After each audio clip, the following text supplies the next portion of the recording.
Hello everyone, and welcome to a new episode of the Geopolitical Pickle. Today, as always, I will be joined with my colleague Ronald Wordsworth. How are you doing, Ronald? Not too bad, Humphrey. How are you? Not too bad. Well, we've been off for a bit, so We've had a summer break, so we're glad to be back recording. It's bringing new content. It's been a long summer. There's many things that have happened, man, and we haven't really put attention on. And the world of geopolitics never stands still. It never stands still. We really need it. You want to be our intern? Anyway, today we will be talking about one of the main topics that have been going on this summer, which are the successive coups in Africa. Particularly, we're going to be looking at what's happening in Niger, what's happening in Gabon, what's happening, and then obviously getting a little bit into what's happening in the Sahel in general, and potential threats, instability, or changes that may come up from these coups.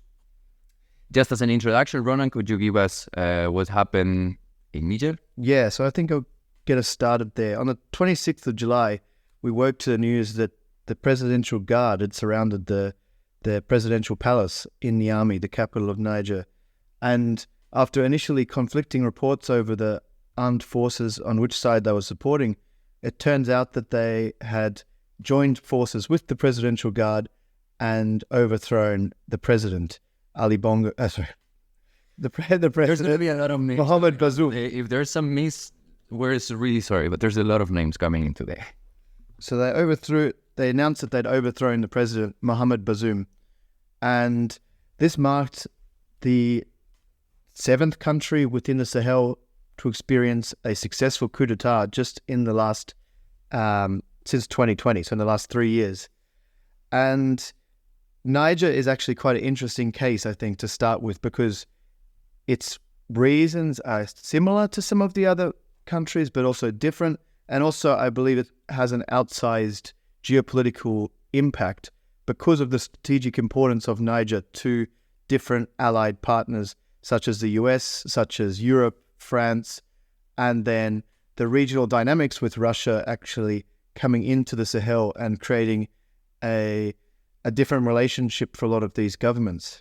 Yes, I mean, it would be interesting to touch upon a little bit which are the entities that are there. We know that France, as a former colonial power and really deep economic ties, for example, France depends on 20% of its uranium depends on exports from Niger, imports from Niger, sorry. Then you obviously have a military base where the troops that were ousted from Mali, they were then located in Niger. You have the United States with the biggest drone military base in the world in Agadez, also in Niger. And you have other actors that are around. You have economic investments from China. You have political influence in the surrounding area from Russia. And in the end, you have a mixed situation where, especially after the coups in Mali and Burkina and the insecurity in the region, there is even more introduction of other actors that were not there that deep. Vocally, Russia, which is apparently they were, like, Wagner Group had activities in Mali. There's also been talks of a proximity of the Burkinabe government to Russia.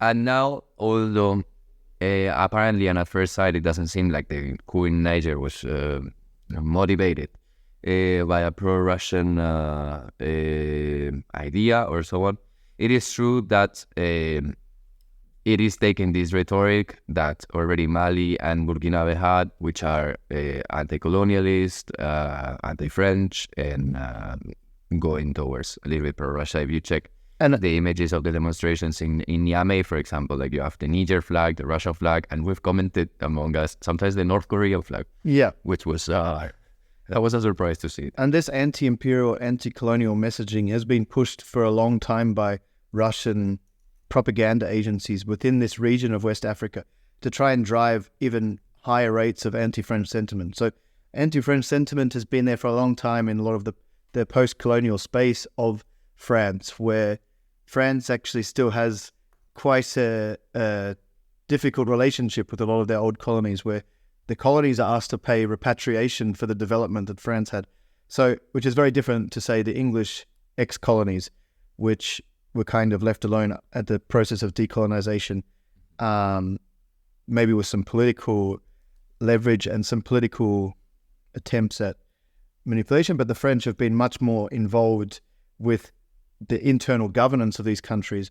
And so that's brought about a lot of the frustrations. Just to go into Niger specifically, we look at why it's potentially become much more important than, or been paid a lot more attention to than Mali and Burkina Faso, when at face value, Mali and Burkina Faso are very similar, very low developed economies. Niger is even worse. It has the highest birth rate in the world, 6.8 children per woman in the country. It's got the youngest population. The youngest population in the world, which is under 15 years old, is the average age. The reason why Niger is actually more important is, especially in the wake of those coups in Mali and Burkina Faso, this region of the Sahel, with those two countries, with Niger, with Chad, with Mauritania, that's been part of the G5 Sahel, which was aimed at combating these Islamic insurgency groups, namely JNIM, Jamaat al-Nusra. Wait, exact name, because it's also a little bit... I just call them JNIM. You call them JNIM, yes. Call them JNIM and we keep on with it. Yeah.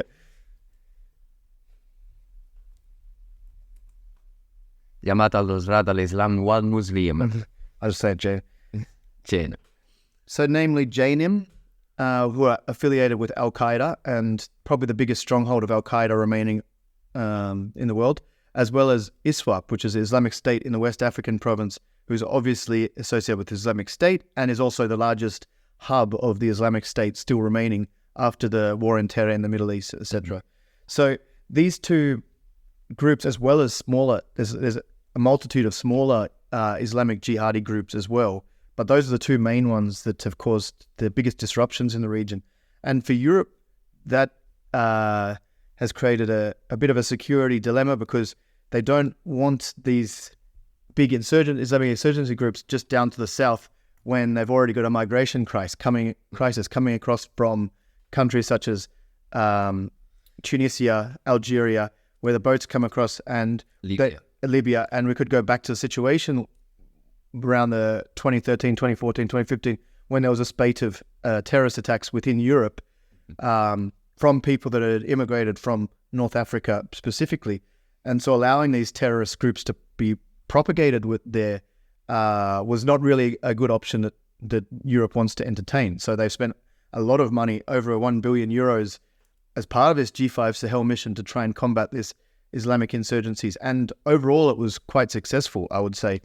I mean, for example, in that I can criticize it a little bit. That interventionism started in 2012 when the forces of independent Azawad, which is basically the northeast part of Mali, it was controlled by the Tuaregs, which are an ethnic group which is different from the one in the capital. And they've been Tuaregs, they're basically nomads mostly.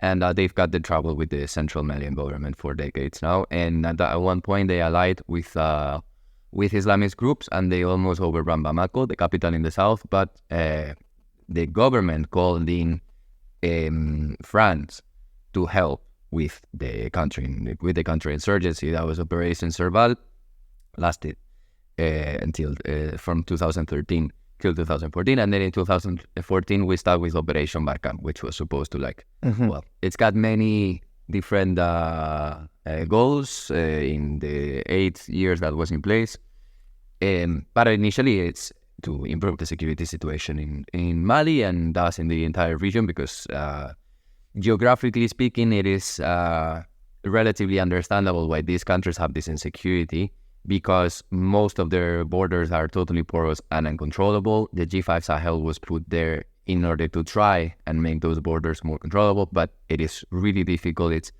literally millions of square kilometers of land, of desert, with like few population centers, with a history of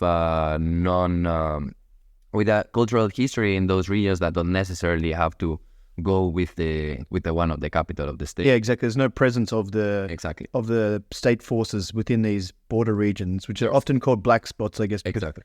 they're ungoverned areas and can create a lot of security issues where these groups are able to operate without much interference from the state, especially with such weak state structures, as we're saying, within those countries. So going then from Europe, because obviously that's Europe's motivations there, we also have the US who supported this operation with their base being in Niger. And the US has been the leading drivers of the war against terror since the Middle East days.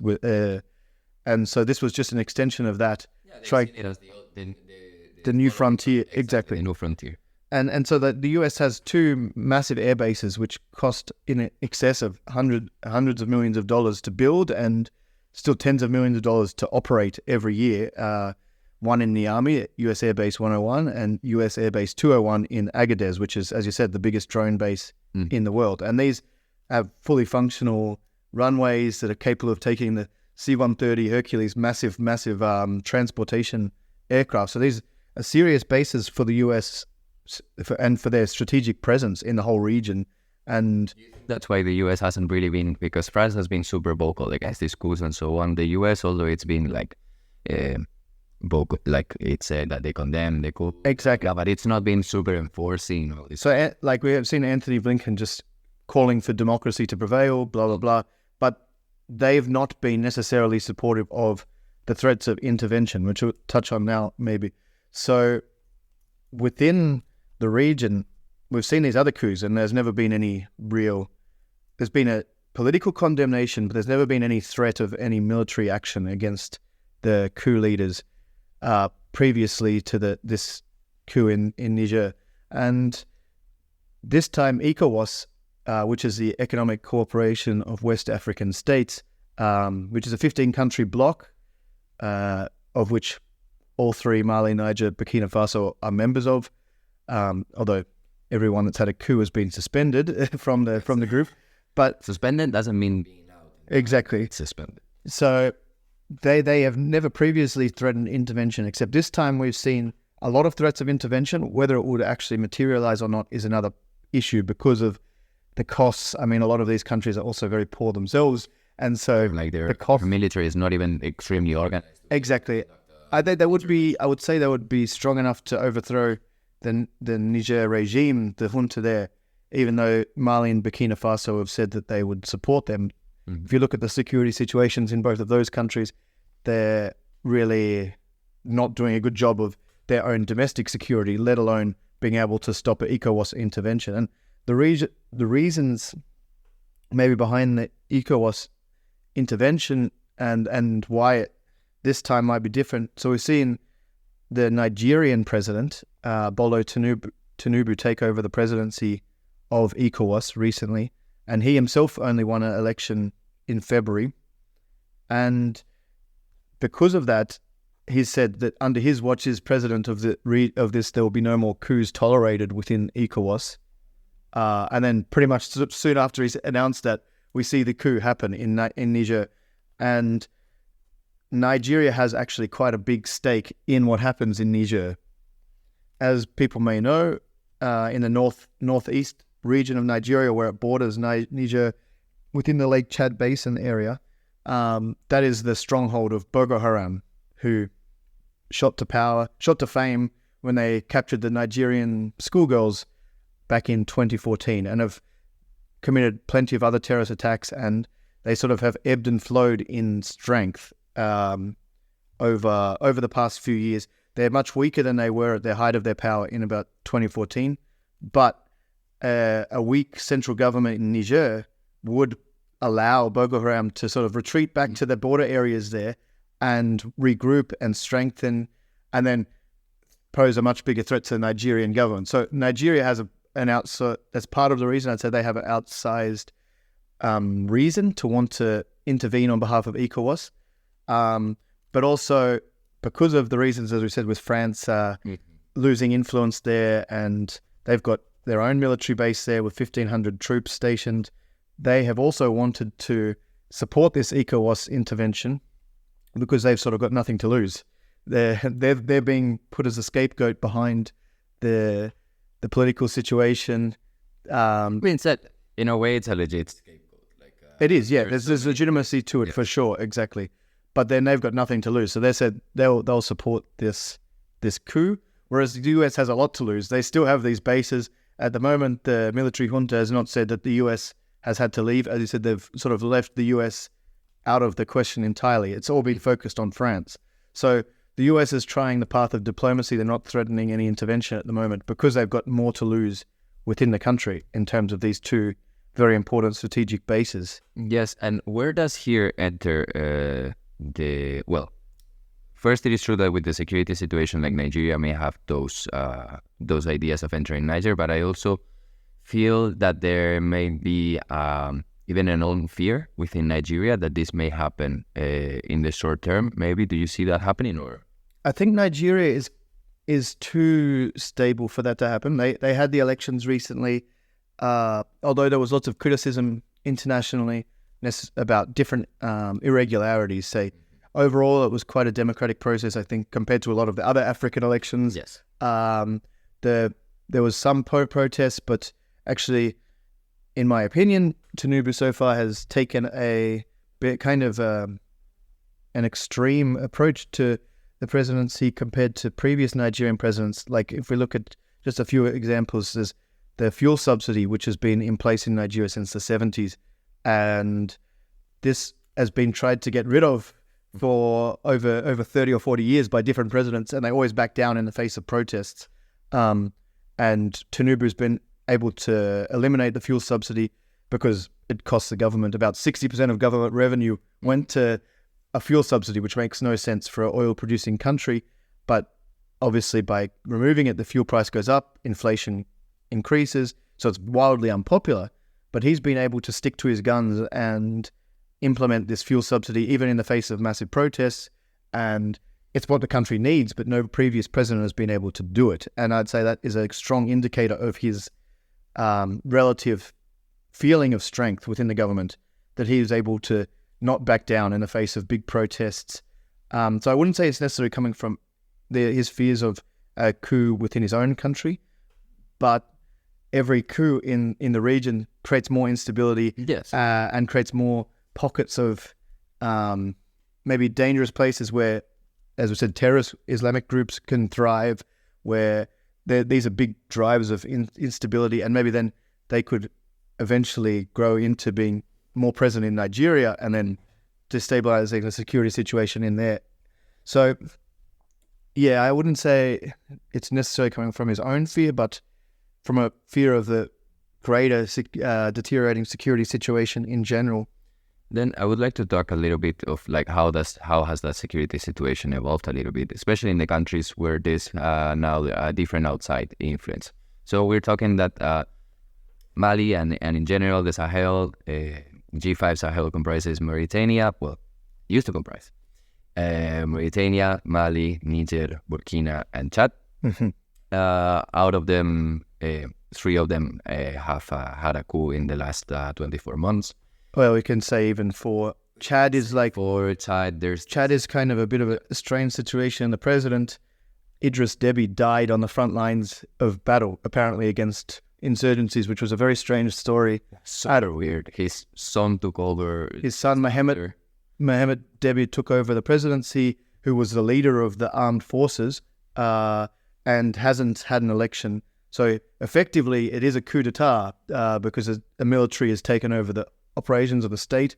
It's kind of different, and it's actually been super tolerated by France because of France's strategic interests. Both Niger and Chad were the 2 closest French allies. So it's kind of, there's actually been 4 coups realistically, but that one again is a different style of coup to what we've seen in Niger and in Burkina and Mali, where the president has been detained or overthrown, whereas this time the president was killed and then the military took over in a apparent transitional government. But yeah.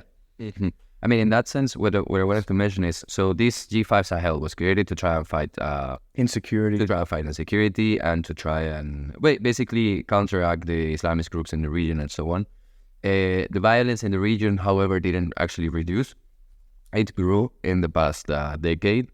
Security levels grew, although, yes, the centers of power were controlled and supported by particularly Western forces, aircraft, and technology. So the EU, the US, and France. Yeah, we have to think that there are several missions. There's MINUSMA, there used to be, which is the UN mission. Exactly, the UN mission. We have 2 civilians and 1 counter-terrorist European Union mission. We had in Mali, UCAP, UTM, and UCAP, UTM, well, and Barkan.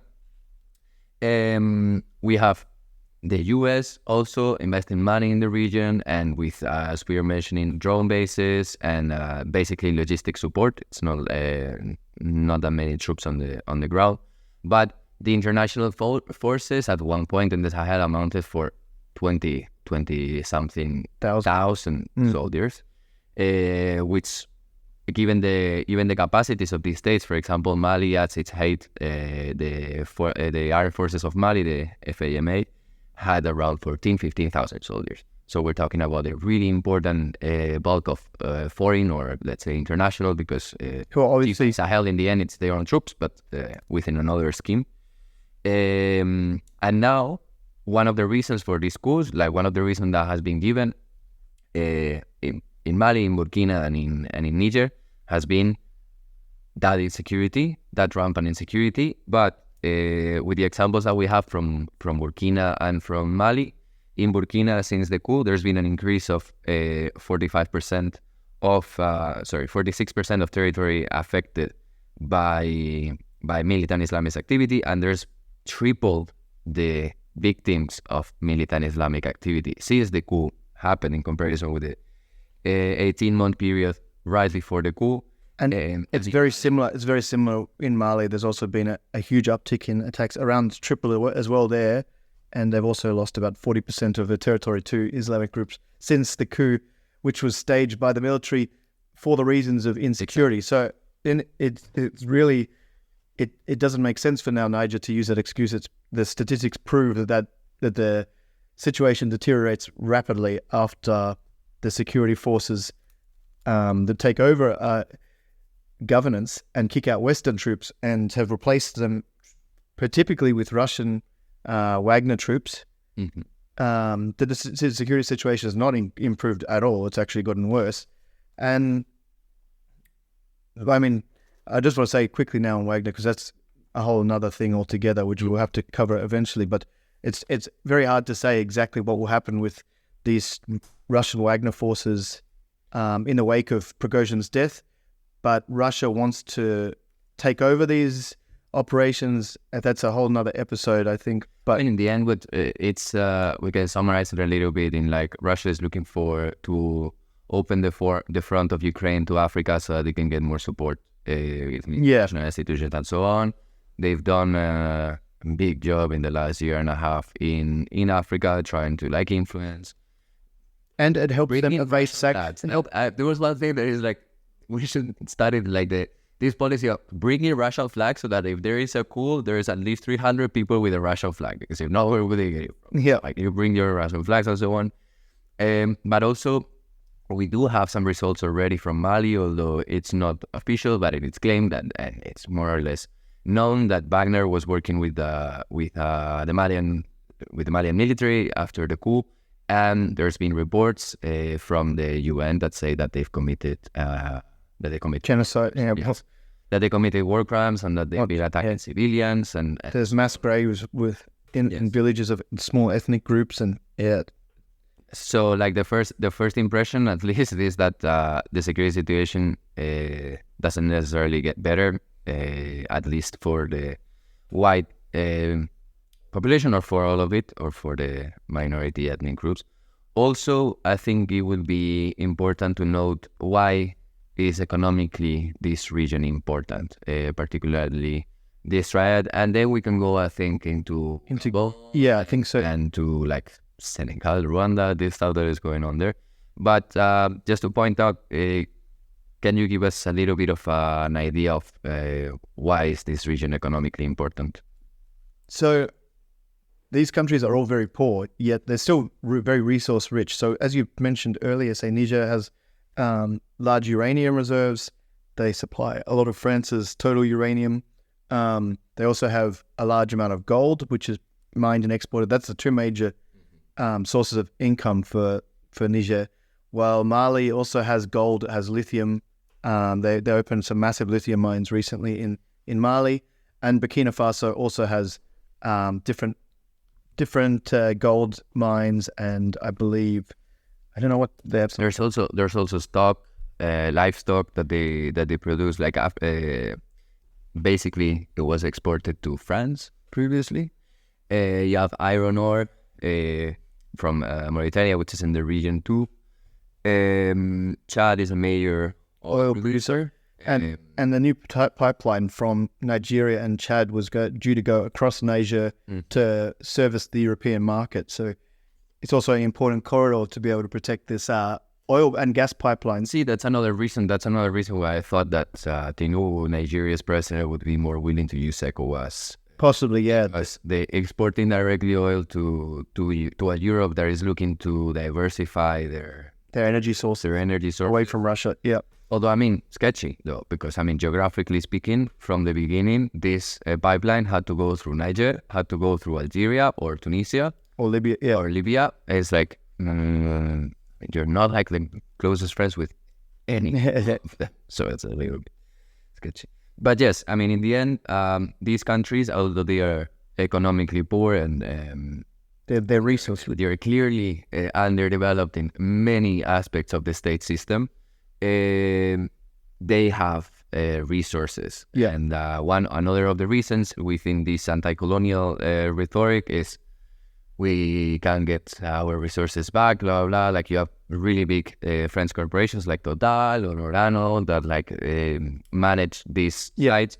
What I would disagree though is that with other forces entering in the picture, they would not take over these productions, because in the end, I mean, we've seen Wagner do that in Mali, for instance. While France has been removed, Wagner comes in and gives security support in exchange for access to gold mines, which allows another income source for Wagner and for Russia to evade sanctions. So, as you say, you're just replacing one external actor. They're literally replacing one with the other, but then the people that benefit from that are the people in power within the sea, which is when the military are supported, they've got external security provider, and then they're the ones reaping the benefit from partnering with external actors.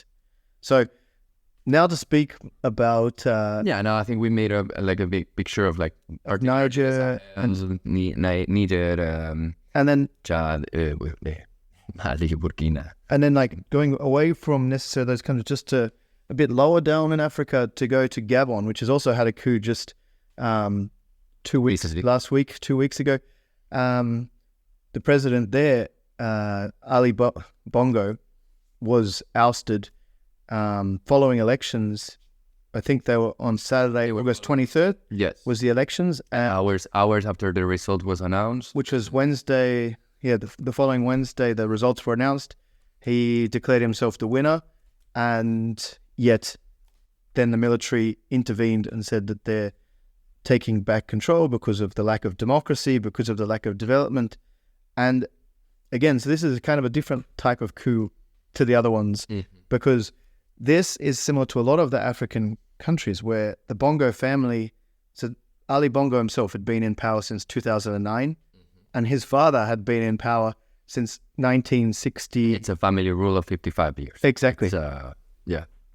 I mean, and the leader of the coup now, still, like, this is something that I don't want to say it is the cousin of the president, but it seems like. But that's the rumors. But again, I wouldn't say that this is a family affair necessarily. I think this is the military seizing power at an opportunistic moment. Now they've seen the Niger junta kind of weather the storm of external players. We've seen ECOWAS threatening intervention, blah, blah. None of that has happened. So maybe after then the results of this election, they thought this is an opportunistic moment to seize power. Well, from the Bongo family who have been in power, as you said, 55 years. It's 55 years. That's a dynasty of ruling a country. And within that time, there's been mass atrocities committed by the Bongo regime. And this is a very African situation where the Bongo family themselves, Ali Bongo's father was one of the richest people in the world for a long time. And Gabon remains a very, very poor country. Ali Bongo himself is stupidly rich. Like, he has houses, as you said, in the States. He's got heaps of land. He's got land in Europe. He's got land in Morocco. Land. Yeah. And they've looted the resources. Gabon is a very small country. It's got a population of around 2.5 million people, something like that. But in the 60s, they found offshore oil, and they've become a very rich country because of that. Well, they could have become a very rich country, but there's become a very rich family because of that. And we see this kind of situation play out in different areas across Africa. We've come to what is being called. I mean, this is also in the media. It's a little bit catchy, but it is true. It's a circle. It's the Coup Belt. Although Gabon's not in the Coup Belt. It's not in the Coup Belt, but it's like a spillover of the Coup Belt, in my opinion. I mean, you seize that moment of, in a way, disconcert within Africa. I mean, the African Union has done nothing. The African Union has done nothing. I mean, but they put out statements. That's what they do, and say they put out statements, but they haven't managed to do anything in Sudan. They haven't managed to do anything in Mali. They haven't managed to do anything in Burkina Faso, Guinea.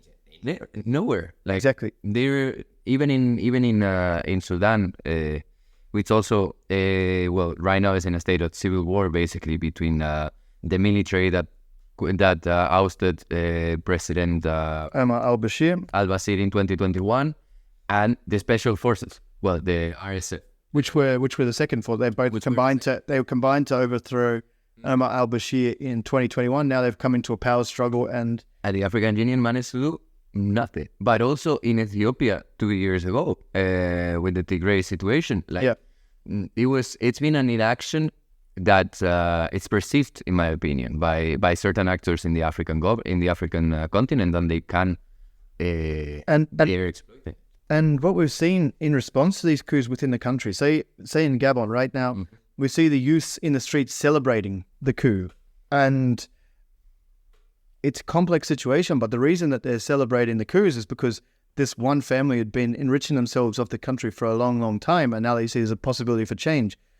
The elections were held just a few weeks ago, and again, Bongo was declared the winner, when these are basically sham elections. The African Union sits by and does nothing about these sham elections, and so there's no real opportunity for people to change government in any legitimate way. So then the only way that they see to actually affect the change is if the military comes and overthrows the government. But the problem then is it's basically replacing one bad regime for maybe even more oppressive regime.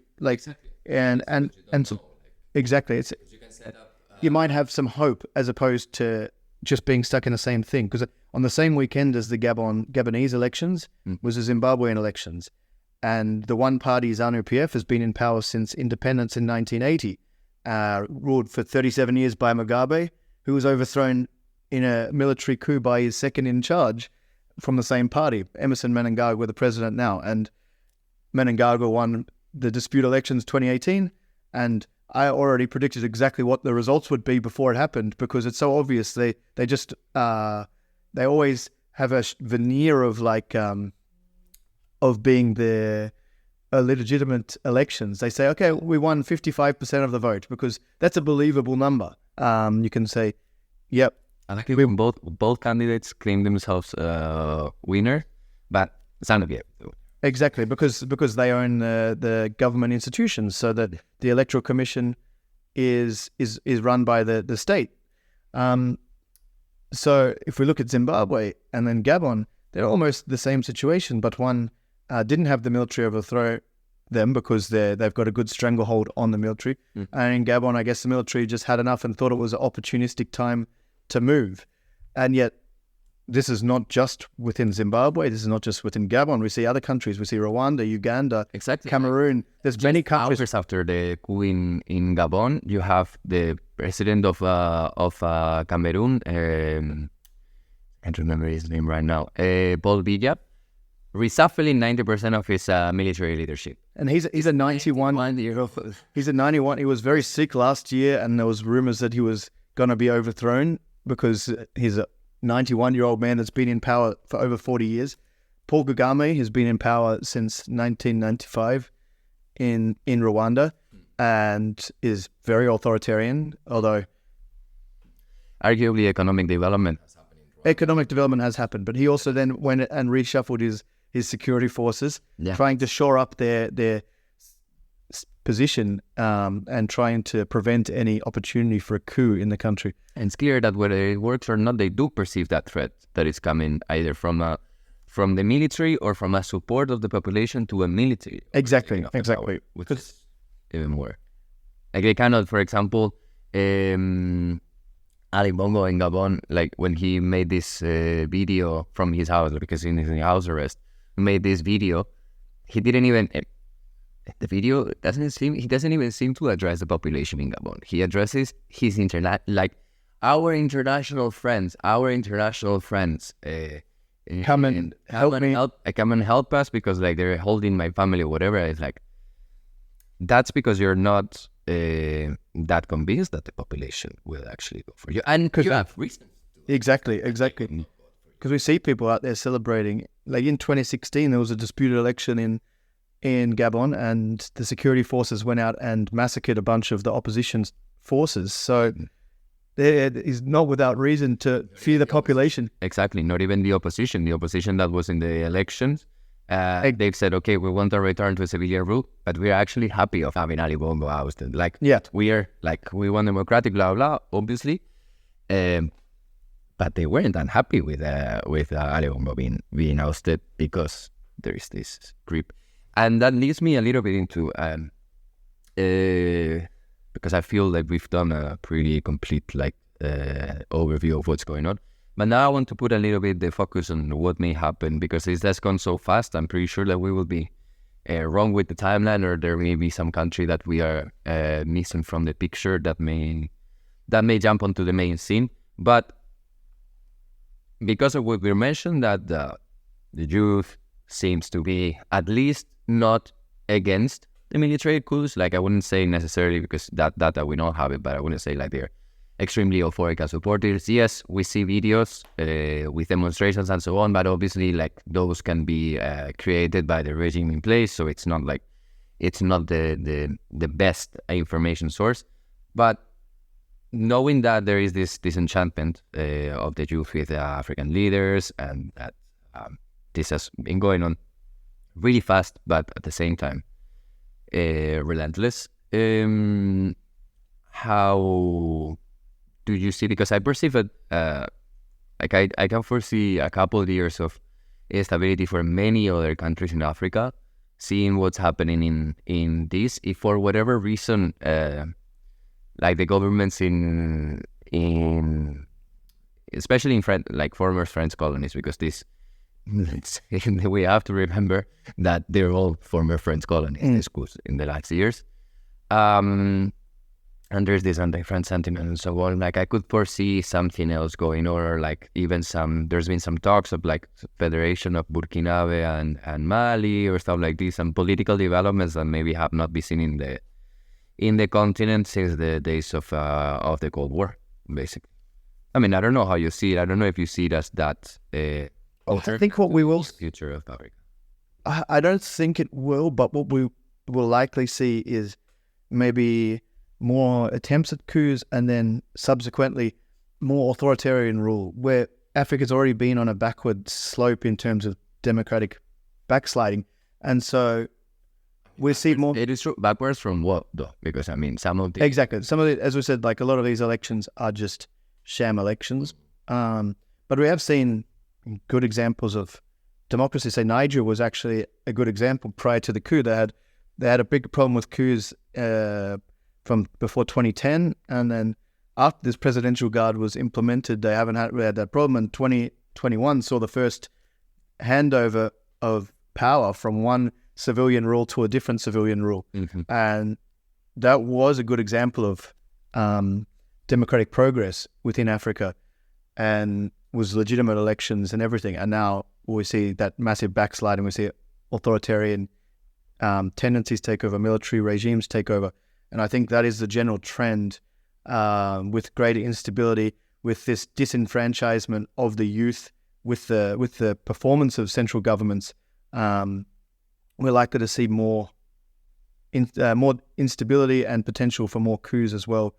And people are happy that these long-term rulers are being overthrown and that there's a chance for change, even though it really hasn't materialized like that. See, I mean, it's clear that the population, again, like as I said, if it's not necessarily supportive of the coup, it's clearly not against. Like the images and the reaction of the population in the days and months after these coups has been of, it hasn't been trying to bring back the previous government, I would say. And for France, it marks a big shift. They already have been trying to reset their relations with African countries since Macron's first presidency in 2017. And this just reaffirms that there's a very strong anti-French, anti-colonial sentiment on the continent, and France is losing more and more ground, which is creating space for alternative actors to come into, such as Russia, such as these military regimes. But you can have, we always put a lot of emphasis in Russia, but for example, you have technical allies of France or the EU, so to say, like Turkey entering the region, Saudi Arabia entering the region, like you give more funding, Exactly. There's different actors which there's opportunities opening up for by the loss of French influence in the region. So I think that's definitely what we'll see more of as well. France is still trying to hang on to this relationship that they have because of the economic benefits to France mostly and some of the strategic importance. But this unequal relationship between France and their former colonies has been a huge driver. And so I think we'll see people fed up.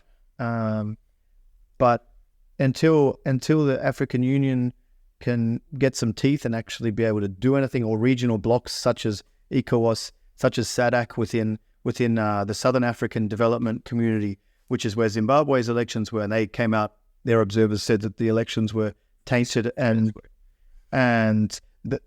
they're basically saying that the elections were not democratic, but that they don't do anything. So you got just congratulating ZANU-PF for exactly elections. South Africa is the biggest member of SADC. Exactly. So when the SADC observers are saying that it's unfair, but the South African government says that that congratulations to ZANU-PF for winning the election. So there's this big disconnect between these regional blocks, the leaders of these regional blocks, and the population, I think. Yeah. And until they're able to do anything, the West doesn't want to get too involved anymore in regime change in Africa. They tried that; it didn't work.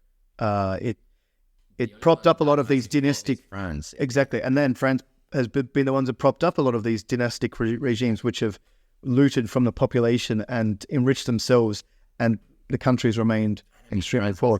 France has clearly, like without a doubt, France still holds the currency that you're using in Mali. It still holds the currency that you're using in West African states. There's a West African franc and a Central African franc. Exactly, and those, like 50%, if I'm not wrong, it's 50% of the deposits of those are held in France. France, correct. held in Paris. So I mean, obviously there is a negative thing there in the relation between France and its former colonies, because it is true that it's not a relation of equals. But to be fair, it's not even close to the relation of other former colonial powers to their former colonies. Like the UK doesn't have that grip onto their former economies, or at least it's not that. So in summary, like we'd say, basically, Niger is the latest in a long string of coups in the Coup Belt, as you said, but its strategic importance is obviously different, so we've seen a different international reaction. Then we've seen Gabon have a coup, and much less international involvement or any statements. There's been statements condemning it, but very much less involvement. So Niger is kind of its own case because of its strategic importance. But for Africa in general, I think we're more likely to see more coups, this greater period of instability as the frustrations grow with the governments that have been propped up by France, basically, the ex-colonial partner. And unfortunately, I don't think it's very optimistic, because I saw one quote that said basically what's happening is like people are itching a scab. The scab is this long-lasting dynastic rulers and you're trying to get rid of it, you scratch it, you get rid of it, and it feels good for a little while, but then actually your wound's open again. It's much worse than it was before. So maybe the youth will celebrate today, but it's not necessarily a good thing for the countries to be able to have these coups happening. What we need is a stronger regional presence from the stronger African states to actually address these African problems. African solutions for African problems. Exactly. So, unfortunately, it's not very optimistic, but... yeah. Well, then I think it's been a really good overview of everything that is going on. Maybe in the future we can talk a little bit more about the Russian influence in Africa since the war, or since the invasion of Ukraine, or we can talk a little bit more about the youth and how does the youth perceive its leaders in Africa and so on. But for now, thank you very much, Rona, for another wonderful talk over here. Thank you. No, it was very good. And we hope that you guys over there were interested in the topic. If you have any comments, just let us know. And again, we're back. Summer is over. Working time is here. So you'll hear more from us and you will see more from us in our social media in the upcoming weeks. The Geopolitical Pickle is created by Ronan Wordsworth and Juan Francisco Muñoz, two geopolitical studies postgrads from Charles University in Prague, Czech Republic. Follow us on Instagram @The Geopolitical Pickle or Twitter @The Geopickle for more content, and follow us on every podcast platform.